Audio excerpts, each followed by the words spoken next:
ઘોઘા ખાતે KP hospital દ્વારા medical checkup camp યોજાયો। ઘોઘાના આયુષ આરોગ્ય મંદિર, પ્રાથમિક આરોગ્ય કેન્દ્ર, મોરચંદ તથા ઘોઘા ગ્રામ પંચાયતના સહયોગથી કેપી હોસ્પિટલના ડોક્ટર પોમાસા એમડી મેડિસિન દ્વારા બીપી અને ડાયાબિટીસનો નિઃશુલ્ક નિદાન કેમ્પનું આયોજન કરવામાં આવ્યું હતું। આ કેમ્પનું મોટી સંખ્યામાં લાભાર્થીઓએ લાભ લીધો હતો અને કેમ્પને સફળ બનાવ્યો હતો।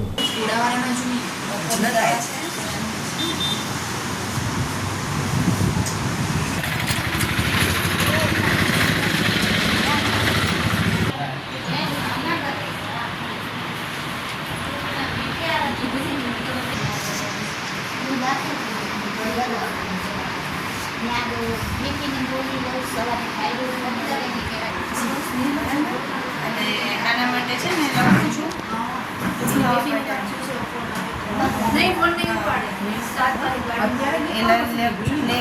ઘોઘા ગ્રામ પંચાયત, પીએચસી મોરચંદ તથા આયુષ્માન આરોગ્ય મંદિર ઘોઘાના સહયોગથી કેપી હોસ્પિટલ દ્વારા એક નિઃશુલ્ક બીપી તથા ડાયાબિટીસનો કેમ્પ યોજાયેલો હતો, જેમાં ઘણી સારી સંખ્યામાં લોકોએ એનો લાભ લીધેલ છે।